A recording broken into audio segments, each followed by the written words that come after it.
जय जिनेन्द्र बंधुओं, कल्याण मंदिर स्तोत्र की इस कक्षा में आप सभी का हार्दिक स्वागत है। पिछली कक्षा में हमने विरोधाभास अलंकार के माध्यम से भगवान की स्तुति पढ़ी थी और वास्तविक में जो आचार्य कुमुद चंद्र महाराज ने उस विरोधाभास अलंकार के द्वारा जो भगवान की स्तुति करी उसको सुन करके बड़ा आनंद आपको भी आया होगा और वास्तविक में हमें भी बहुत आनंद आया। और निश्चित ही यह उन कविराज की, यह उन महाराज की बहुत बड़ी प्रतिभा है जो इतनी अच्छी तरह से इतनी अच्छी स्तुति की। देखें, कल हमने पढ़ा था कि हे भगवान, आप योगीश्वर हैं, विश्व के ईश्वर हैं, फिर भी आपको निर्धन बताया था। वो निर्धन बताने का कारण क्या था कि आप सभी के द्वारा गम्य नहीं है, आप जाने नहीं जा सकते, सभी के द्वारा, सामान्य प्राणियों के द्वारा आप जाने नहीं जा सकते, इसलिए आप निर्धन हैं। दूसरा पढ़ा था, हे भगवान, आप अक्षर स्वभाव वाले हैं, अविनाशी स्वभाव वाले हैं वास्तविक में। तो कहा अक्षर स्वभाव वाले हैं फिर भी लेखन क्रिया से रहित हैं।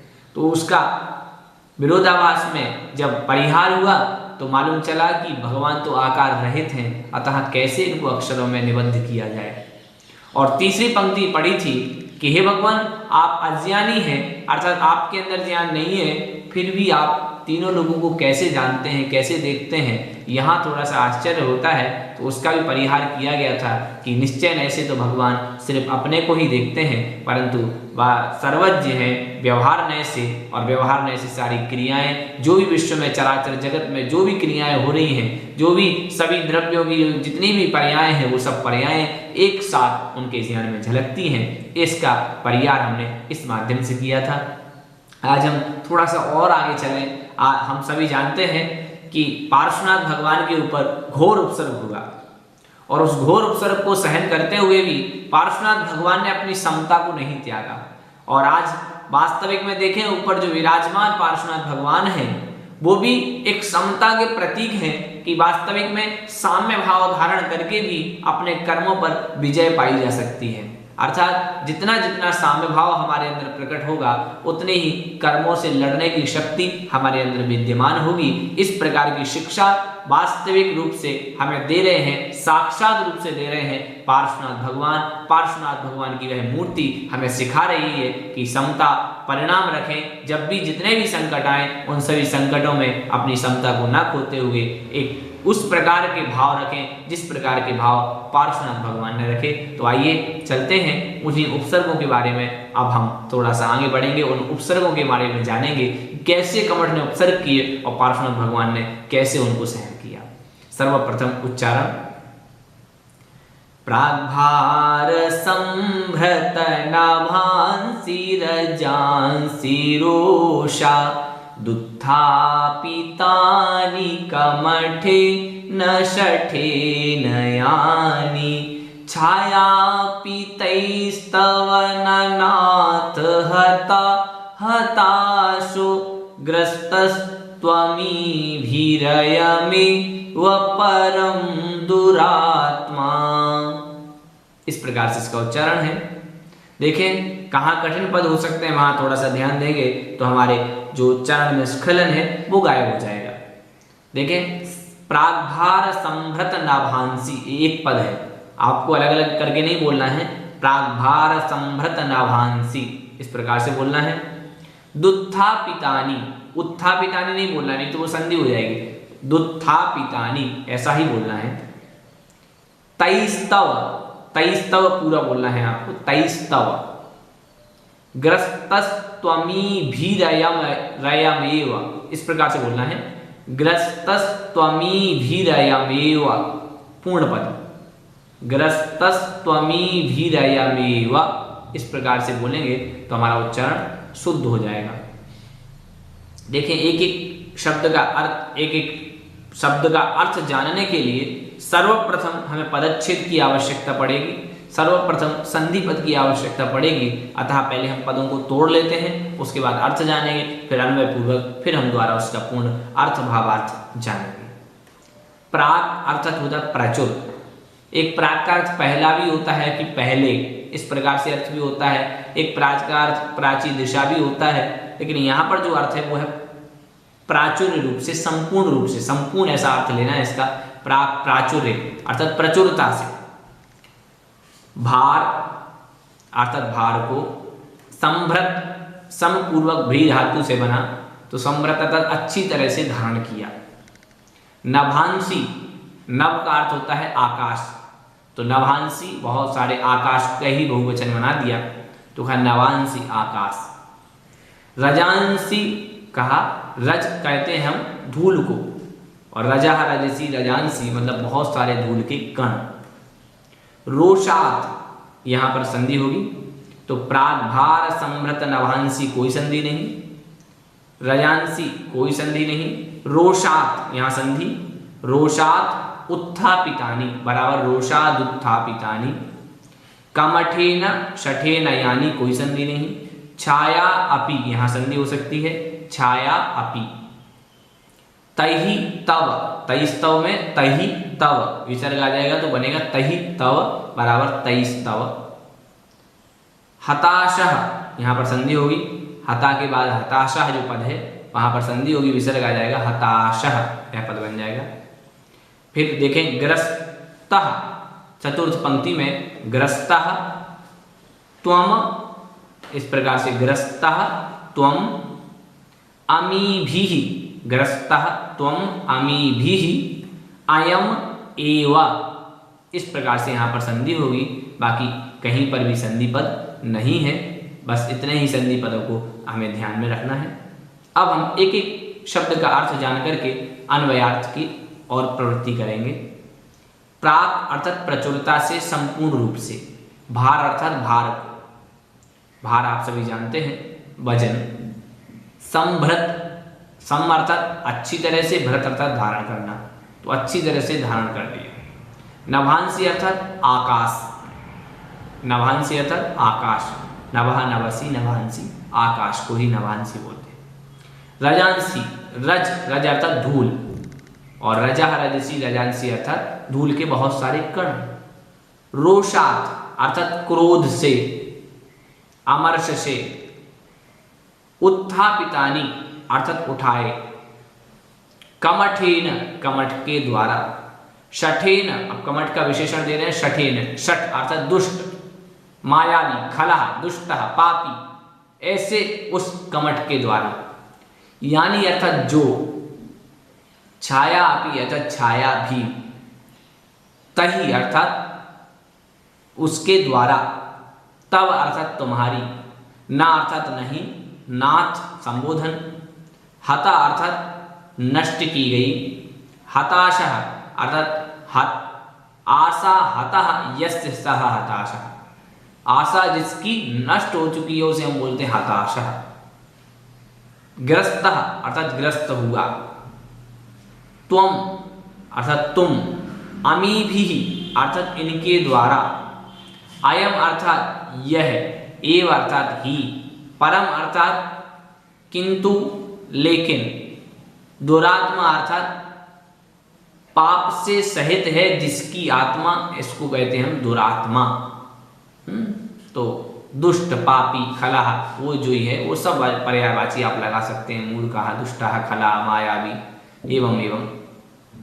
अब देखें, अब हम एक एक पद के बाद हम जान रहे हैं अन्वय, और अन्वय के माध्यम से फिर हम अर्थ की ओर प्रवृत्ति करेंगे, तो निश्चित ही अब हमें अर्थ जो हमने जाना अभी एक एक पद का, वो कहाँ किस पद को लगाना है वैसा लगा करके हम एकदम बढ़िया तरीके से अपने अर्थ को जानेंगे, और उस अर्थ को जान करके अपने कर्मों की निर्जरा करेंगे। देखें, नाथ, हे नाथ, हे स्वामी। शठेन कमठेन, दुष्ट कमठ के द्वारा, तो नाथ शठेन कमठेन, रोषात प्राग्भार संभ्रत नभांसी, यानी रजांसी उत्थापितानि, तहि तु तव छाया अपि नहता, परम अयमेव दुरात्मा हताशः अमीभिः ग्रस्तः। नाथ, हे स्वामी, शठेन कमठेन रोषात प्राग्भार संवृत नवांसी, यानी रजांसी उत्थापितानि, तही तू तव छाया अपि न हता परम अयमेव दुरात्मा हताशः अमीभिः ग्रस्तः। और आगे जाता, इस प्रकार से हम इस बात को पूर्ण कर सकते हैं।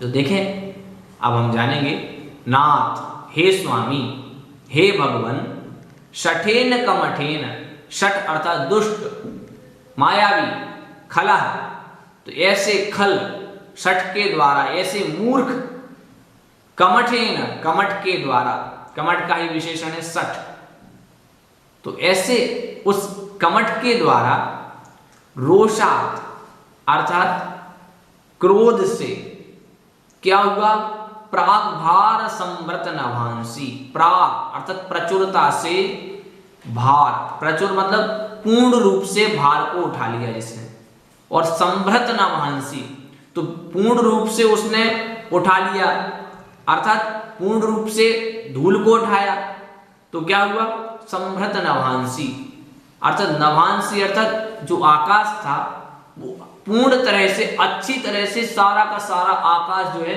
वो भर गया था। संभृत का अर्थ यहाँ पर अच्छी तरह से न लेकर के पूर्ण रूप से, कि पूर्ण रूप से आकाश जिससे भर चुका था, प्रचुर मात्रा में, अर्थात बहुत सारी मात्रा में। जब आपने देखा हो वो धूल उड़ती है तो धूल कभी कभी बहुत ज्यादा धूल उड़ जाती है तो पूरे वातावरण में एक मालिन्य पैदा हो जाता है, बस वैसे ही मलिनता पैदा हो गई, तो बोले पूरे आकाश को जिसने भर दिया हो, ऐसी धूल से जो आकाश भर गया, तो यानी रजांसी उत्थापितानी, ऐसे जो रजांसी अर्थात धूल के कण, उत्थापितानी अर्थात आप तुम्हारे ऊपर उठाई गई, अर्थात उड़ाई गई, तुम्हारे ऊपर ऐसी जो धूल उड़ाई गई, तही तू उस धूल के माध्यम से तो तव छाया अपि न हता, तुम्हारी जो छाया थी, अर्थात अभी जो परछाई पड़ रही थी, वो परछाई भी नष्ट नहीं हुई।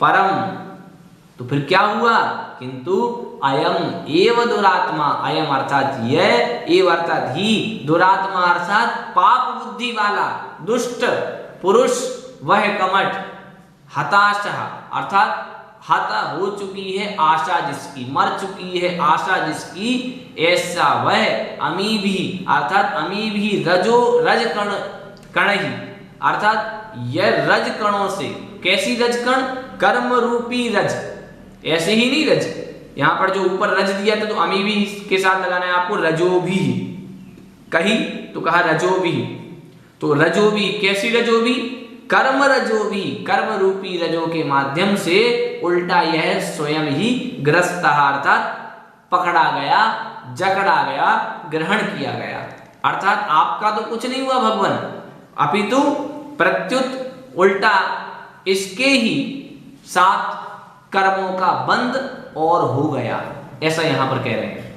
देखिए द्वारा, हे नाथ, हे स्वामी, शठेन कमठेन, दुष्ट कमठ के द्वारा, रोषा अर्थात क्रोध के कारण से, प्राग भार संभृत नभांसी, प्राग अर्थात प्रचुरता से, भार लिए हुए भार से, संभृत नभांसी भर गया था, अर्थात पूर्ण हो गया था, नभांसी अर्थात आकाश, उस तरह का आकाश, अर्थात धूल उड़ी तो धूल से वह पूरा का पूरा वायुमंडल, पूरा का पूरा आकाश मंडल उस धूल से सन गया था, ऐसा वह आकाश, ऐसे उस आकाश अर्थात उस तरह से पूरे आकाश में व्याप्त करने वाली जो यानी रजांसी उत्थापितानी, जो रजांसी धूल के कण अर्थात धूल, उत्थापितानी उड़ाई गई है, उस उड़ाई हुई धूल से, तही तब उस धूल से, तही अर्थात उस धूल के माध्यम से, तो तब छाया अपि न हता, तुम्हारी छाया भी नष्ट नहीं हुई, अर्थात तुम्हारी जो परछाई जा रही थी भगवान पास में, वो परछाई भी नष्ट नहीं हो पाई। परम, परंतु अयमेव दुरात्मा, यह जो दुरात्मा था, यह जो जड़ बुद्धि था, ऐसा वह कमठ स्वयं ही हताशा, आशा जिसकी टूट चुकी थी, आशा से जो रहित हो चुका था, ऐसा किस आशा से रहित हो चुका था, अभी वो सोच रहा था कि मैं इतना सब कुछ उपसर्ग करूंगा तो पार्श्वनाथ भगवान अपना ध्यान तोड़ देंगे, पार्श्वनाथ भगवान मर जाएंगे। इस प्रकार की जो उसकी आशा बनी हुई थी, बैर भाव का जो बदलाव बना हुआ था, वह उस आशा से हताश होकर के अमी भी अर्थात इन रजकणों से, जो रजकण अर्थात जो आपके ऊपर तो वो रजकण बरसा रहा था, वो पुद्गल के रजकण थे। और वही पुद्गल के रजकण कैसे थे? जो रजकण थे वो रजकण ऐसे रजकण थे जो कि मात्र हमारे शरीर को मैला करते, लेकिन वह कैसे रजकणों से लिप्त हुआ? कहा अमी भी अर्थात कर्म रूपी रजकणों से लिप्त हो चुका, अर्थात अमी भी ग्रस्त अर्थात इन रजकणों से, कर्म रूपी रजकणों से वह जकड़ा गया। आपको तो वह सिर्फ शरीर मालिन्य पैदा करने के लिए उसने रज ऊपर से बरसाई, लेकिन स्वयं और उल्टा प्रत्युत संसार में भटकाने वाले अनेक कर्मों से सहित हो गया, अर्थात अनेक कर्मों के द्वारा वह जकड़ा गया, क्योंकि उसने आपका तो कुछ नहीं कर पाया, उल्टा अपना ही बिगाड़ कर लिया।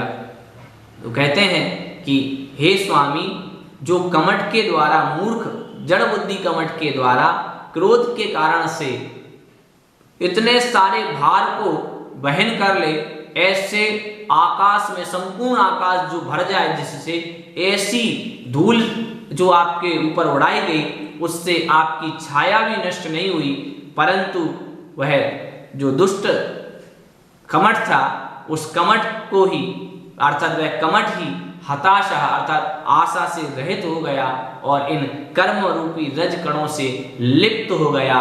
तो इसलिए कहते हैं, हे भगवान, आपका तो कुछ नहीं हुआ, अपितु वह कमठ भव भवांतरों के लिए मारा गया, अर्थात भव भवांतर तक संसार में ही भटकता फिरेगा आपके ऊपर उपसर्ग करने के कारण। देखो, इसीलिए तो कहते हैं कि कभी किसी भी जीव के लिए हमें बुरा नहीं कहना चाहिए। देखें, कहा कि वह स्वयं ही अपने कर्मों का फल भोगेगा। इष्टोपदेश जी में हमने पढ़ा था, और निश्चित ही आप सभी ने इष्टोपदेश जी का अध्ययन किया होगा संभवतया, और पढ़ा था कि त्र्यंगुलम पातयन पद्भ्याम स्वयं दंडेन पात्यते। पूरा श्लोक इस प्रकार से है, वह विराधकः कथम हंत्रे जनाय परिकुप्यति त्र्यंगुलम पातयन पद्भ्याम स्वयं दंडेन पात्यते। क्या रे भाई, जिसने तुम्हारे ऊपर क्रोध किया है, उसके प्रति आप क्रोध क्यों कर रहे हो? क्रोध करना व्यर्थ है, वह तो स्वयं ही अपने कर्मों का फल पाएगा। अर्थात जैसे कि 3 अंगुले वाले फावड़े के माध्यम से उसको झुकाने पर वह स्वयं ही उस कष्ट को प्राप्त होता है, उसी प्रकार जो भी क्रोध कर रहा है वो व्यक्ति अथवा जिसने आपके ऊपर क्रोध किया है, जो आपको नुकसान पहुंचाना चाहता है, वो अपने कर्मों के माध्यम से स्वयं ही उसको नुकसान पहुंचेगा। आप क्यों अपने उस कारण से अपने को क्यों कर्म बंधन में फंसा रहे हो? इस प्रकार से आचार्य ने हमें वहां पर भी उपदेश दिया है, और यहाँ पर भी वह इस पद्य के माध्यम से, इस काव्य के माध्यम से हमें सूचना दे रहे हैं कि हे प्राणी, कभी मत फंसो इन सब लफड़ों में। आप तो ऐसा करें कि भाई, जिसने आपके ऊपर क्रोध कर दिया है, जो भी आपके प्रति बुरा कर रहा है, उसके प्रति साम्य भाव धारण करो। जैसे पार्श्वनाथ भगवान ने साम्य भाव धारण किया कमठ के प्रति, ऐसे ही वह सभी जीवों को उपदेश दे रहे हैं, आप भी साम्य भाव धारण करके अपने कष्टों से निजात पाएं, अपने कर्मों से निजात पाएं। इस तरह से आज के हमने इस पद्य के माध्यम से, आज हमने इस काव्य के माध्यम से जाना कि कमठ के द्वारा जितने भी जो धूलिकण बरसाए गए भगवान पर, उससे उनकी छाया भी नष्ट नहीं हुई, अपितु इस संसार में भव भवांतरों के लिए उल्टा कमठ फंस गया। हम अहिचत्र आदि पूजन में भी पढ़ते हैं कि 10 भव का बैरी पछताया। इसका मतलब यही है कि क्रोध करना वास्तविक में पूर्ण रूप से व्यर्थ है, पूर्ण रूप से संसार में फंसाने वाला है। अतः हम भी विचार करें इस बारे में और क्रोध कषाय को त्यागने का उद्यम करें, और क्रोध कषाय त्याग करके, बाकी की कषायों का त्याग करके, हम भी पार्श्वनाथ भगवान के स्वरूप को अपना करके, पार्श्वनाथ भगवान जैसे उपसर्ग को धारण करके हम भी पार्श्वनाथ भगवान बने, हम भी साम्य भाव को धारण करके मोक्ष महल तक पहुंचे। ऐसी भावना के साथ आज की कक्षा को यहीं विराम दिया जाता है। कल पुनः अगली कक्षा के साथ मिलेंगे, तब तक के लिए जय जिनेंद्र बंधु।